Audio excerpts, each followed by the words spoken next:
Salve galera, sejam muito bem-vindos ao nosso canal da Miseroterapias aqui no YouTube. Hoje eu vou contar para vocês a história de um instrumento que revolucionou a história da acupuntura, não só no Japão, mas em todo o mundo. Esse instrumento vem em todos os pacotinhos de agulhas hoje em dia, que é o tubo-guia. Sim, aquele plastiquinho que a gente coloca a agulha dentro para poder fazer a inserção da agulha no paciente, ele mesmo.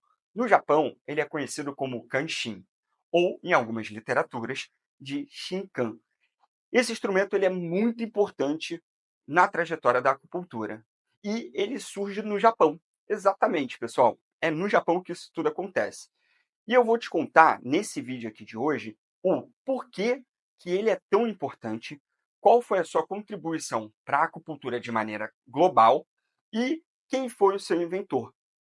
Mas antes de eu te contar isso tudo, eu vou pedir para você se inscrever aqui no canal, ativar o sininho de notificação e assinalar todas as notificações para você receber todos os vídeos que eu for fazendo ou que amanhã fizer aqui para o canal.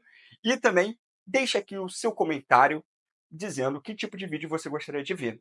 Ah, e não se esqueça de compartilhar com todos os seus amigos esse vídeo. Bom, roda a vinheta.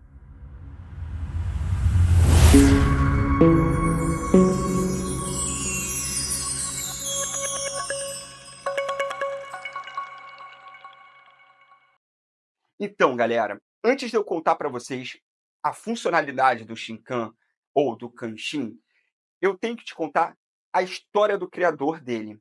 E esse cara que criou a história de tudo isso, ele tem um apelido hiper carinhoso no Japão, que é o pai da acupuntura japonesa. O nome dele é White Sugiyama. Sugiyama nasce ali no século 17, precisamente no ano de 1610. Aos 5 anos, ele acabou contraindo varíola. E a varíola deixou ele com uma sequela muito grave, que é a deficiência visual. Por sorte, seu pai, Shigemasa Sugiyama, era um samurai muito prestigiado e vassalo de um dos grandes generais do grande shogun da época, de Tokugawa. E isso ajudou muito ele a ter uma qualidade de vida muito boa. Porém, com 10 anos de idade, seu pai se vê obrigado a mudar para Edo e ele acaba acompanhando a sua família. Chegando em Edo, sua mãe, preocupada com o futuro dele, sugere para ele estudar biwa, que é um instrumento tipo um acordeão, um violão, que ele acaba tocando e é sensacional e ele não quer fazer isso, mesmo que a biwa tem um simbolismo muito forte para o Sugiyama, pois ele é devoto de uma deusa no Japão chamada Benzaiten. E mais para frente eu vou entrar um pouco em detalhe falando sobre ela para vocês entenderem que ela é o estopim para essa revolução que ele faz dentro da cultura japonesa. Bom, aos 16 anos, ele chega e fala para sua família que ele se decidiu o que ele gostaria de ser, que é acupunturista. Porém, como a gente sabe, naquela época era muito difícil ter uma gama de profissionais que não fosse deficiente visual.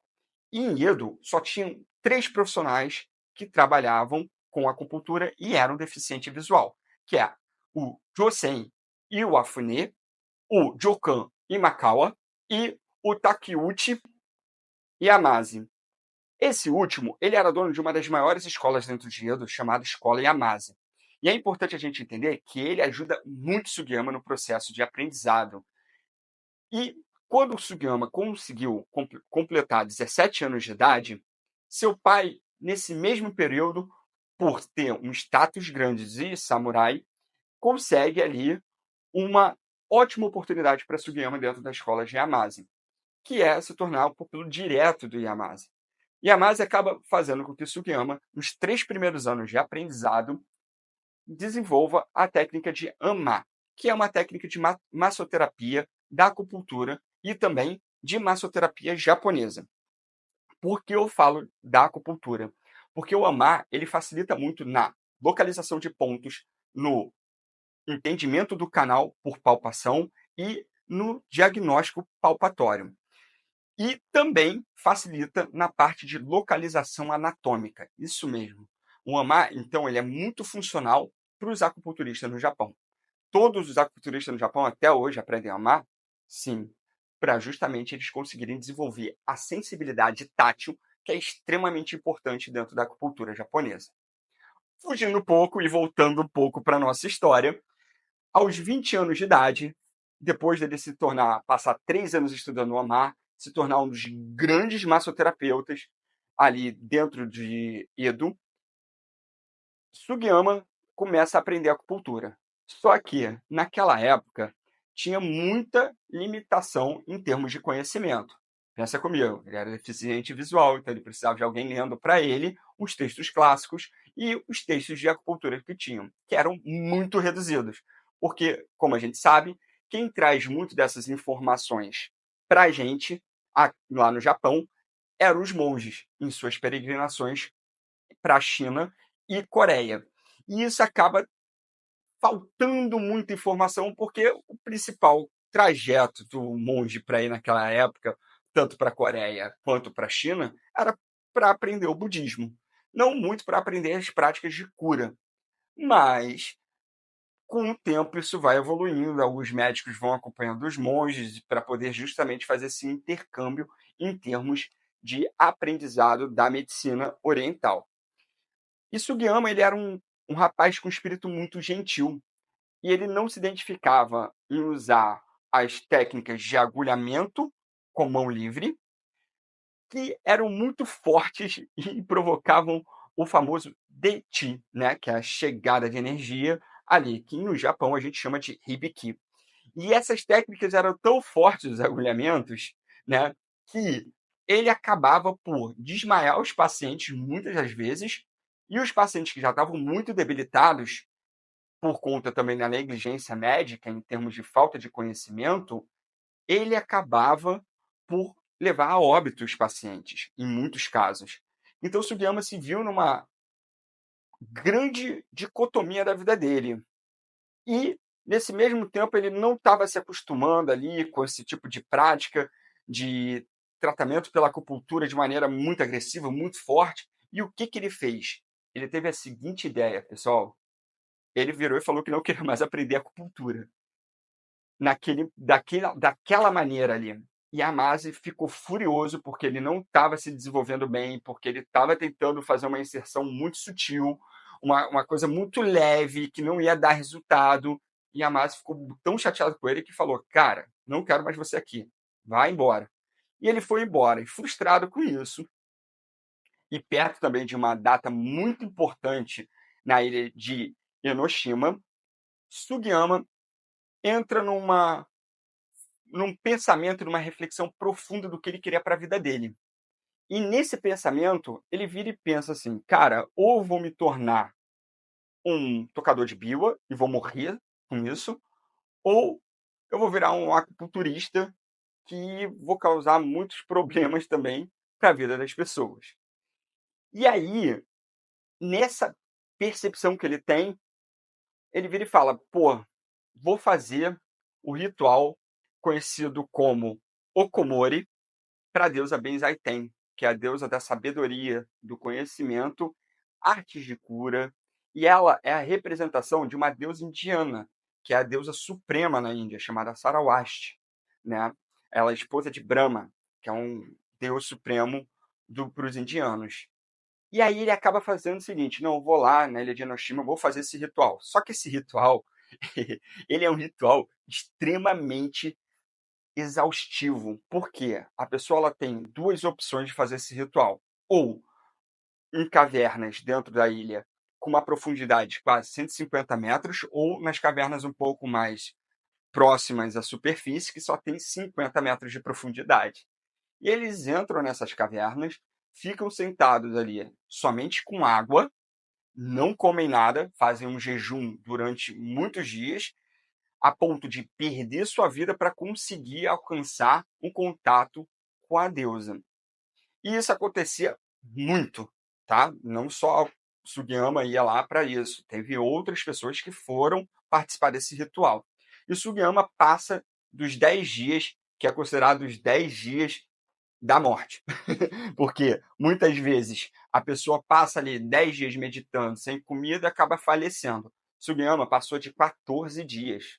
E pessoal já considerava, os monges ali já considerava aquilo um milagre, né? Cara, o cara sobreviveu, pô, legal.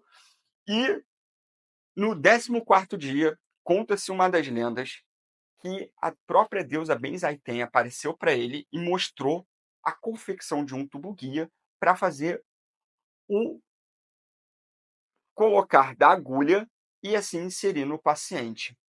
Isso é muito legal, porque ele tem essa visão, sai de lá e consegue alcançar o contato com a deusa. Essa é uma história que eu considero uma linha mais romântica. E aí tem duas histórias que são muito similares e que contam um pouco diferente. Que ele saiu do 14º dia muito fraco, muito exausto do ritual, não teve revelação nenhuma, não viu a deusa Benzaiten apareceu para ele, nada disso aconteceu. E ele, por estar muito fraco, muito debilitado, ele saiu da caverna e tropeçou. Nessa que ele tropeçou, ele cai no chão e fura a mão com um espinho. E na hora dele tirar o espinho, ele usa um bambu para poder fazer remoção. E daí ele tem um insight, ou a revelação, que ele poderia usar daquela mesma forma o bambu que ele tirou o espinho para poder fazer o tubo-guia. Uma outra versão diz que ele saiu, tropeçou também, caiu, e quando ele caiu, ele apoiou no espinho de um pinheiro enrolado por uma folha. E o espinho de um pinheiro, naquela época, lembrava muito os tipos de agulhas que eram produzidos no Japão, porque a ponta da agulha do pinheiro era bem abaulada.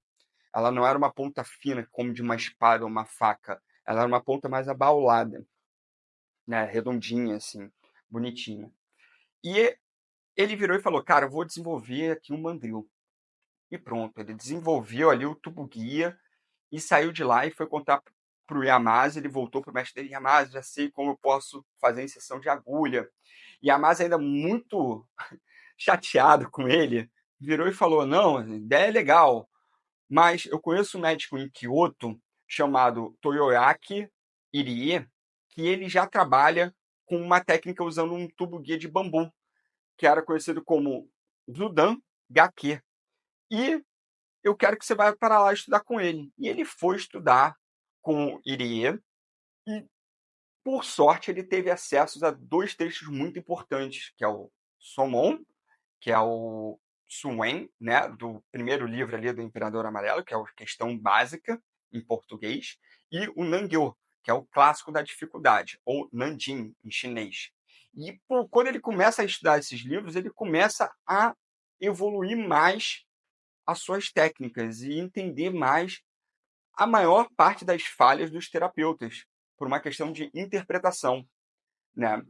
E nesse ponto, ele tem o insight de desenvolver o mandril de metal. E aí o Sugiyama, quando ele desenvolve o mandril de metal, ele faz a revolução no universo da cultura japonesa. Por quê? O mandril de metal ele acaba gerando uma espessura interna, né? A luz interna para botar a agulha acaba sendo reduzida. Então, o Japão se vê obrigado a reduzir o calibre da agulha, tornando as agulhas mais finas. Então, sai de uma agulha de 0,40, 0,50 por 40, por 50, né? De espessura para uma agulha de 0,20, 0,25, que, né, para aquele padrão, em comparação, uma agulha mais grossa, ela acaba sendo mais fina. E isso ele consegue fazer um agulhamento mais próximo do indolor. Mesmo que ele não tenha sido o desenvolvedor inicial do mandril, o fato de ele desenvolver o mandril de metal faz com que tenha essa revolução nas técnicas de agulhamento, o que é maravilhoso para todo o universo da acupuntura. Assim, Sugiyama começa a ficar muito famoso e ele desenvolve a escola dele, que é o Sugiyama Kengyo. Além disso, ele desenvolve um estilo único chamado Shinden-ryu. Essa técnica de Shinden-ryu envolvia 4 técnicas básicas para usar o mandril e a agulha, que foram revolucionárias na época. Sugiyama ficou tão famoso que Tokugawa, o shogun da época, que era o quinto shogun, chamado Tsunyoshi, ele acabou chamando Sugiyama para tratar de um problema que ele tinha de saúde crônica. Alguns acreditam que seja neurose, por causa do estresse que ele sofria na época, até por conta das revoluções que já estavam acontecendo no Japão e dos contatos com com externo, né, com Holanda, Alemanha, enfim, com todos os países que faziam grandes navegações naquela época, até mesmo Portugal. E aí, ele acaba ficando muito famoso ali, ele consegue tratar muito bem o Tsunoyoshi. Tsunoyoshi começa a ficar muito melhor, começa a ter uma recuperação maior do seu estado de saúde, e aí ele acaba fazendo o que com o Sugiyama? Dando muitas terras para Sugiyama. E numa dessas terras, né, ele cria o santuário chamado Ejima Sugiyama, que fica localizado em Sumida-ku, em Tóquio. Esse santuário, ele tem todo o contexto da história de Sugiyama e da sua forma como ele trabalhava. Então tem a parte de estudos, tem os mandris, tem um museu, e aí nesse museu tem toda essa história que eu estou contando aqui para vocês. Com isso, por ele ter ganhado muitas terras, Sugiyama vive até os 84 anos de idade, aonde ele acaba falecendo em 1694. E a Sushi Miura, seu pupilo, acaba por fundar mais 45 escolas em Kanto, fazendo com que a sua técnica do mandril seja muito popularizada. E ela acaba viajando para fora do país também, um pouco depois, obviamente, do falecimento dele. Dizem que por volta de 1700, final ali do século XVII, início do século XVIII, já entrando no século XVIII, com as grandes navegações entre Holanda e Japão, acaba que essa técnica chega na Europa e ela acaba se popularizando lá. Isso começa a ter essa entrada das agulhas mais finas e um agulhamento mais indolor já na Europa. Bom, isso é só o contexto histórico que eu estou contando para você. Na prática clínica, o Shinkan ou o Kanshin, ele é maravilhoso para fazer com que o agulhamento se torne indolor.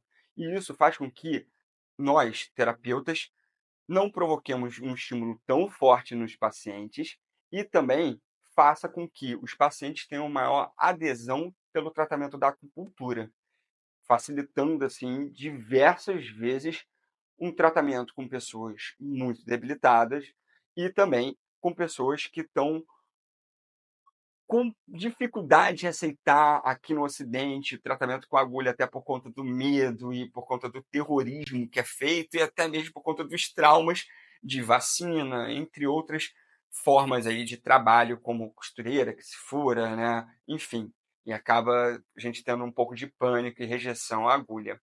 A agulha da acupuntura, muitas vezes as pessoas elas pensam que pelo fato de não ser algo de muito toque, de massagem, né, ela não faz tanto efeito assim. Bom, já digo de antemão para vocês, faz sim. E muitas vezes pode ser que parece para a pessoa que ela sente ali a melhora da dor na hora, mas acha um pouco mágico aquilo, mas tem toda uma questão fisiológica acontecendo. Então, o mandril de metal, principalmente, ele é tão importante porque ele ajuda no desenvolvimento de umas técnicas de agulhamento e de agulha muito superficial. E o mandril, quando a gente coloca a agulha dentro, ele sendo de metal, ele faz com que a agulha tome o mesmo efeito que um material usado no mandril. Por exemplo, se eu uso um mandril de prata, ele ajuda uma condutibilidade do calor ser maior. Então a gente aumenta a condutibilidade do calor para o ponto de acupuntura. Então já entraria o metal mais aquecido. Lembrando que um metal tem natureza fria, né? E quando você aquece ele, ele vai entrar de maneira mais aquecida no corpo, proporcionando assim um ato de tonificação muito maior. E isso proporcionando uma melhora da saúde do paciente de uma maneira mais rápida, porque o efeito do agulhamento se torna mais intenso. E o material que a gente usa ao encostar na pele, segundo um outro grande mestre, que aí mais para frente a gente vai falar dele, que é Manaka, ele fala que o material vai promover trocas metabólicas mais rápidas. Né? Por exemplo, no caso de uma prata, ajuda no sistema imunológico de maneira mais intensa, principalmente de uma maneira a trabalhar como um antibiótico. O cobre já tem uma ação mais na produção celular, né? Então aumenta a parte da produção de hemoglobina, ele estimula. Yuri, mas isso vai acontecer de regra geral? Não, mas proporciona um efeito mais intenso do trabalho com a acupuntura. Bom, se você chegou até aqui, vou mostrar aqui um videozinho curto de algumas técnicas que Sugiyama fazia. Repara bem que eu começo primeiro fazendo uma massagem para localizar o ponto. Em seguida, eu massageio o ponto e insiro a agulha. A respiração dela não muda. Isso significa que foi indolor. Na sequência, eu pego 2 mandris e bato ao redor da agulha para proporcionar uma liberação maior do ponto estagnado. Na sequência, eu sempre faço o deslizamento para mobilizar o Ti. E agora eu estou usando o mandril para fazer uma vibração mais intensa com a agulha. Eu passo agora o mandril também na pele para fazer a circulação do Ti, e aonde eu sinto que o dedo agarra, eu vou fazendo somente com que a agulha suba e desça e estimule o ponto, para poder fazer com que o Ti naquela região flua mais. Quando eu vejo que o Ti não fluiu, faço a inserção e utilizo agora o mandril para provocar um estímulo mais intenso ali na região. Vou fazendo a soltura, vou colocar a agulha e vou fazer agora uma percussão dentro do canal para fazer o fluxo do Ti descer conforme ele tem que fluir. E quero também agradecer bastante a você por ter visto esse vídeo até o final.